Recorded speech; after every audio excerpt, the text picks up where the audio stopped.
Díky za příležitost tady společně s vámi být, se všemi, kteří se rozhodli vyslechnout si příspěvky naší teologické konference. Já jenom pro začátek musím malinko říct, eschatologie je poměrně široké téma, které ovšem v mém případě bylo drobně zúženo. To znamená, dostal jsem pokyny, nebude to o sobotě a nebude to o soudu. O sobotě už jste slyšeli od Daniele, o soudu uslyšíte v dalších příspěvcích. No a teď jenom, abyste malinko tušili, proč se věnuju eschatologii zrovna z úhlu, z kterého se budu snažit nahlížet tuto otázku. Začneme už samotnou spiritualitou, protože to v adventním prostředí není úplně jednoduché. O spiritualitě bylo napsáno mnoho knih, ale není jednoduché ji v adventismu definovat, jak vidíme na následujícím citátu bratra Mannerse z Ministry Magazine. Spiritualita zůstává pro některé adventisty kluským pojmem bez pevné definice, což stěžuje vytvoření srozumitelné a konkrétní hranice. Na rozdíl od některých teologických směrů neexistuje žádné výrazné adventistické chápání spirituality. Navzdory tomu všemu se pokusím popsat adventistickou spiritualitu a její projevy společně s vnímáním eschatologie. A tedy nejenom těch věcí posledních, to znamená Ježíšův druhý příchod a věci, které následují, ale možná i těch předposledních, to znamená to, co předchází Ježíšovu druhému příchodu. A tam je třeba říct, že tahle spiritualita, to prožívání se může projevovat pozitivně, ale taky má některé negativní dopady a o obou těchto směrech bych rád něco řekl. Takže pojďme se podívat něco malinko o adventistické eschatologii. Je historicistní a premilenialistická, spojuje předpovědi biblických knih Daniel, Zjevení a Evangelia s historií psanou v našem letopočtu. A to, co se ještě dosud nevyplnilo, směřují adventisté do blízké budoucnosti. V tom se samozřejmě odlišujeme od spousty jiných církví, které řeknou, že eschatologie, ta biblická, kterou tam čteme, se buď týká prvního století, anebo posledních 7 let, ať už to budou, které to budou. Zatímco adventisté se snaží vidět ty události rozprostřené v celých dějinách a vrcholící právě tím závěrem. Kristův druhý příchod je pak přelomem pro lidské bytosti, protože věrní jsou vytrženi, popřípadě vzkříšení a bezbožní zahynou. I když to ještě není úplný závěr a následné milénium bude představovat čas, kdy je Satan spoután na zpustošené zemi, na samotce, mají spasení lidé 1000 let na to, aby zhodnotili Boží spravedlnost a posoudili jeho záměry ve svém životě i v životech lidí, kteří je zajímají. A tyto dva body hrají v pojetí eschatologie a ve spiritualitě důležitou roli, protože vedou věřící k tomu, aby eschatologii vnímali jako součást prožívané současnosti. To znamená ne něco, co teprve jednou přijde, ale něco, s čím už můžu počítat teď, na co se mohu připravit a co nějakým způsobem mohu už žít. Samozřejmě to milénium, které do toho také spadá, nevnímají jako možnost dalšího obrácení, ale jako dostatečně dlouhé období, které potvrdí výběr všech zúčastněných. To znamená, bezbožní už nezmění svůj pozitivní názor na hřích a věrní už nezmění svůj pozitivní názor na Boha. Obě skupiny zůstávají trvale na svých pozicích bez ohledu na to, zda byl Boží rozsudek v jejich případě vynesen v jejich prospěch či neprospěch. A to, co eschatologie jaksi nabízí a co se s ní pojí, je z mého pohledu prvek blízkosti a naléhavosti. To znamená, Ježíšův příchod, přestože na něj křesťané čekají už více než 2000 let, tak vnímáme jako něco blízkého a naléhavého. A právě tenhle prvek blízkosti a naléhavosti má nezanedbatelné motivační faktory. Vzhledem k tomu, že učím, tak je to někdy vidět u studentů, kteří projevují nadšení a touhu poznat toho co nejvíc, nejenom proto, aby získali očekávaný titul, lepší budoucí platové ohodnocení, případně kariérní postup, ale vzdělávání mohou vnímat jako duchovní disciplínu, kterou je možné rozvíjet duchovní život. To znamená něco, co je pro život praktické, užitečné a co mohou použít a čím mohou obohatit také lidi okolo. Je to hluboké přesvědčení, že Boží slovo je zjevení, které může do našeho života i do života lidí okolo přinést požehnání a osvobození od lži hříchu. A významnou roli v tomto postoji hrají pocit naléhavosti, který je spjat s učením o Ježíšově brzkém příchodu, protože v okamžiku, kdy máme neomezený čas, tak nás to většinou vede k tomu, že si řekneme, a to ještě počká, to nespěchá. Ale právě ten prvek té naléhavosti, byť tam není přesné datum, není tam přesný čas, ale víme, že to je brzy, nás vede k tomu, abychom ty důležité věci neodsouvali na druhou kolej, ale abychom jim dali prioritu a měli je na zřeteli. To znamená, to pravidelné studium se neodehrává jen na seminářích, ale někdy už u dětí v dětské sobotní školce či u dospělých v sobotní škole, ale je zároveň celoživotním vzděláváním, kdy lidé chápou, že pravda není něco, co se člověk naučí z 28 věroučných článků, ale je něco, co život může proměňovat celoživotně a co lze studovat. To, co s tím souvisí, je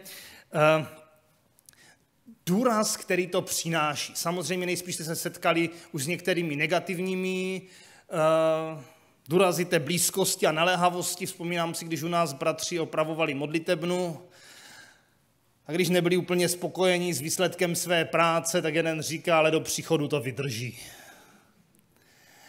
Na druhou stranu, když se zadíváme na šíři aktivit, do kterých jsou adventisté zapojení, tak to vyvolává údiv, protože v poměru k ostatním církvím, musíme říct, že jsme maličká církev minimálně v České republice, ale šíře aktivit a míra zapojení zdaleka přesahuje tu naši početní základnu.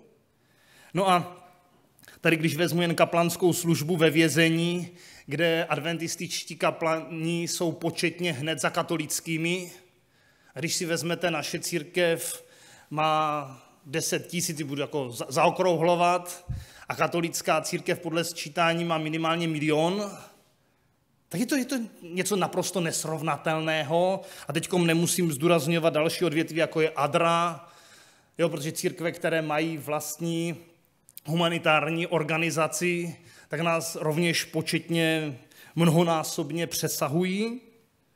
Služba v dalších odvětvích či dobrovolnická práce, tam je vidět, že právě ten pocit naléhavosti a blízkosti se neprojevuje pasivitou a věcmi, kdyby si lidé řekli, a to už stejně nic nemá cenu, ale právě naopak rozvinutím služby a úsilím lidí, ať už ve svém životě použít své dary na maximum a na druhé straně být těm druhým co nejvíce užiteční.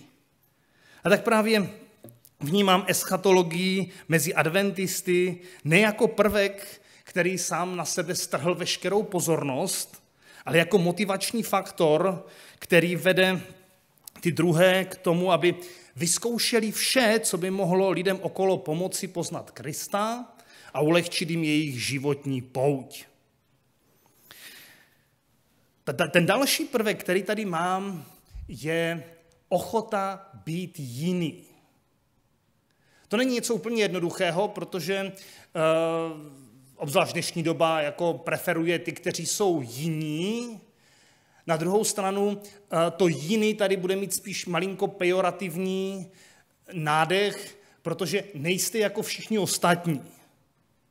A ten další spirituální aspekt eschatologie je dopad zachovávání soboty, zdravotní reformy a adventistického učení na možnost svědčit ostatním slovy i životem.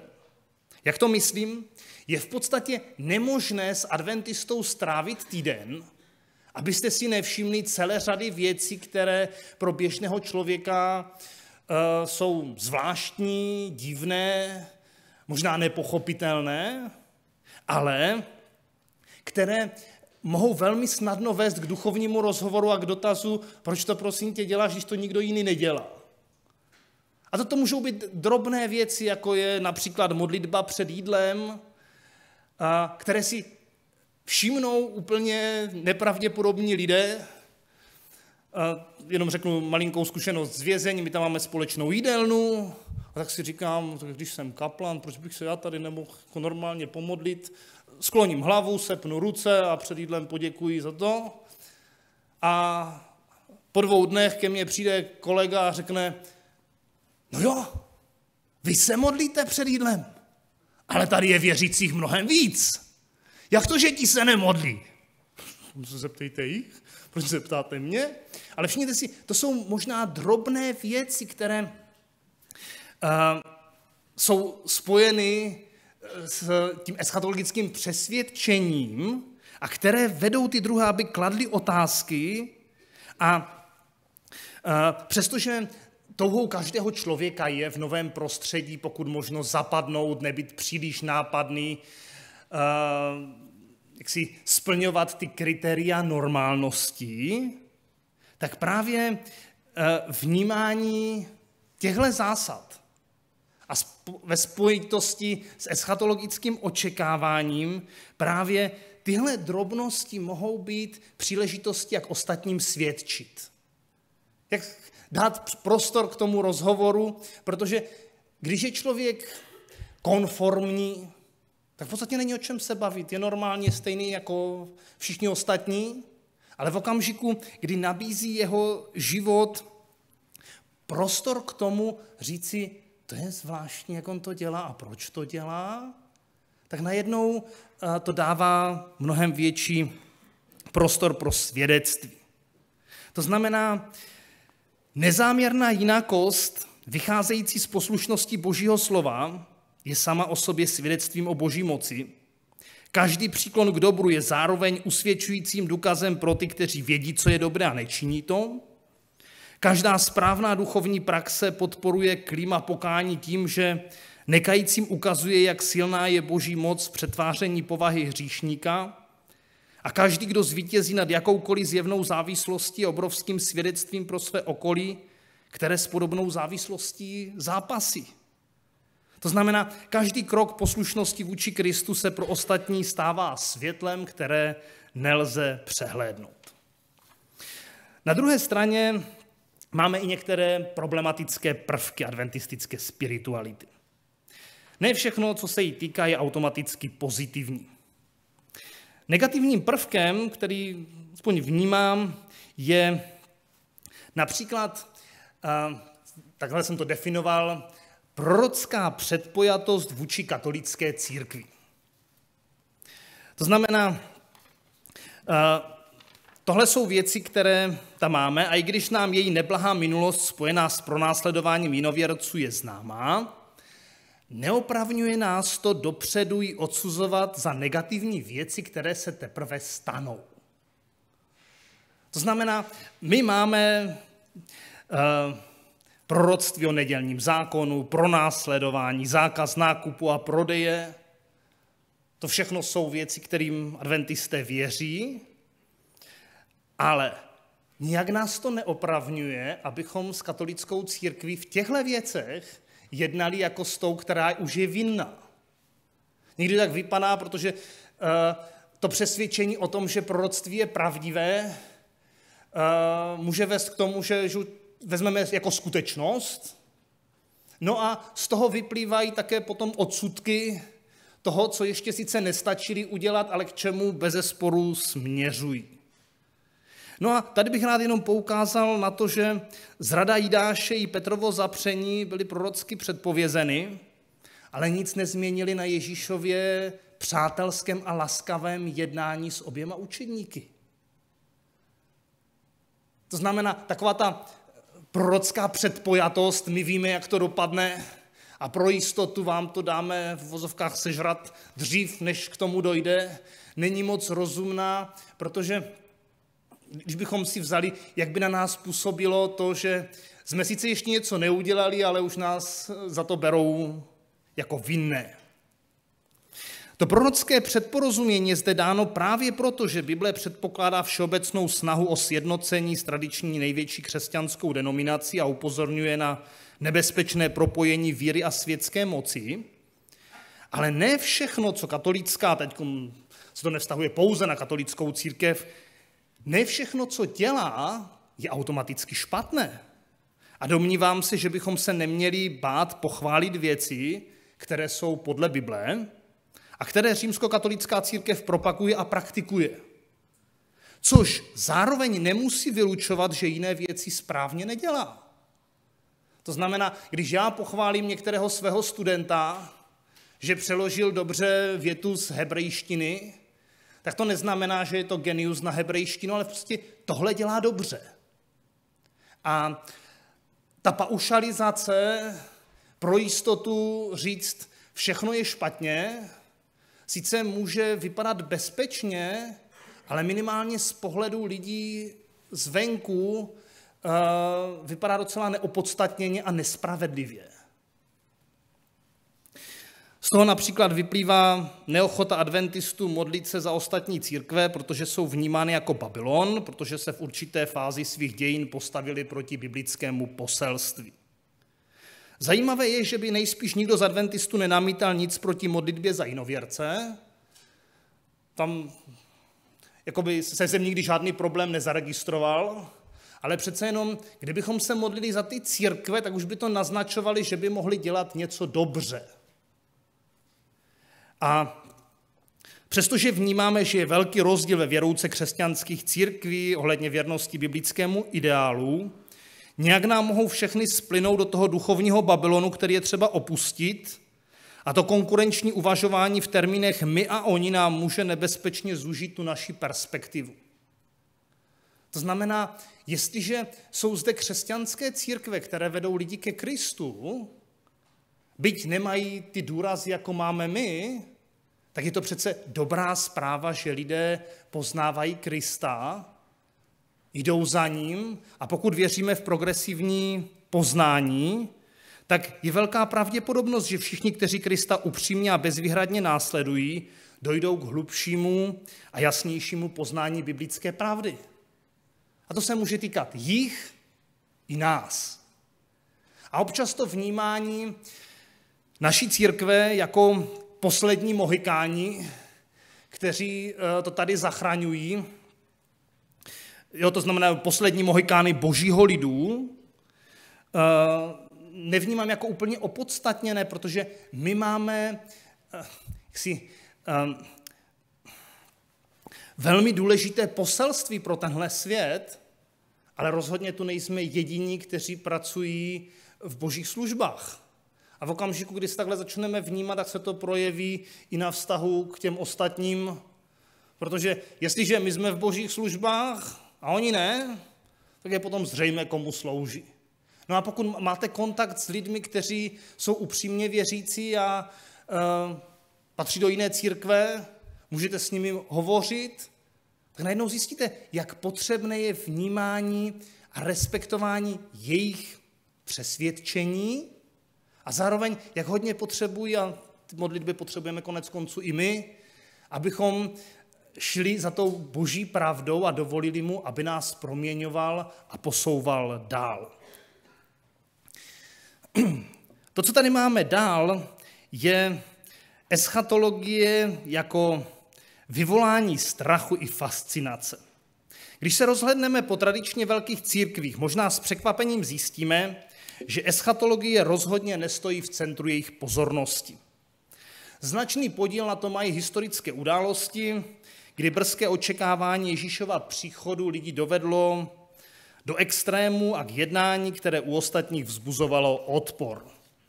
V českých dějinách máme v době husitské Adamity, radikální křídlo táboritů.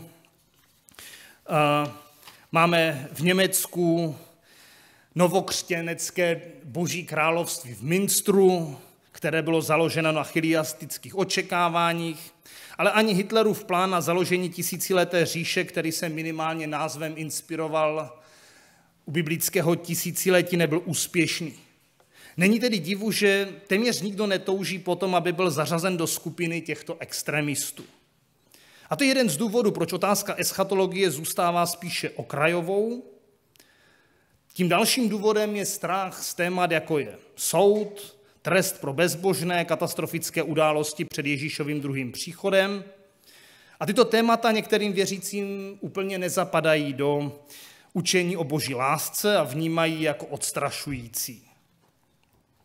A tak shrnutím, obecné a rozptýlenější chápání této otázky je takové, že křesťanství a sekulární společnosti většinou přijali první variantu, že drasticky omezili, ba dokonce opustili svůj zájem o eschatologii. Na druhou stranu, křesťanství se historicky strukturálně zrodilo jako eschatologické společenství. I když se tento důraz neuchoval v následných křesťanských hnutích, platí toto označení i pro adventismus. A proto je pochopitelné, že eschatologie bude stát v centru naší pozornosti. Když zmíním jen okrajově adventisty, kteří milují horory v uvozovkách o poslední době a vzájemně se straší tím, jak hrozné to bude a jak málo lidí jak si úspěšně tím projde, tak vedle toho bych rád vyzdvihl přístup mnoha adventistických teologů a učitelů, kteří se v eschatologii snaží vidět evangelium. A tím evangeliem není jen záchrana věrných, ale i soud a konečné rozhodnutí o osudu všech lidí. To znamená, ten závěrečný soud přináší jistotu, že všechny neznámé a utajené věci vyjdou na světlo a každý bude moci vidět, jak Bůh jednal a zda je jeho jednání spravedlivé. A ve eschatologii v těch posledních věcech také vidíme boží maximální zájem o člověka, dokud se nevyčerpají všechny možnosti na jeho záchranu. Boží láska jde až na samotnou hranu možného. Dělá maximum pro to, aby zachránila každého.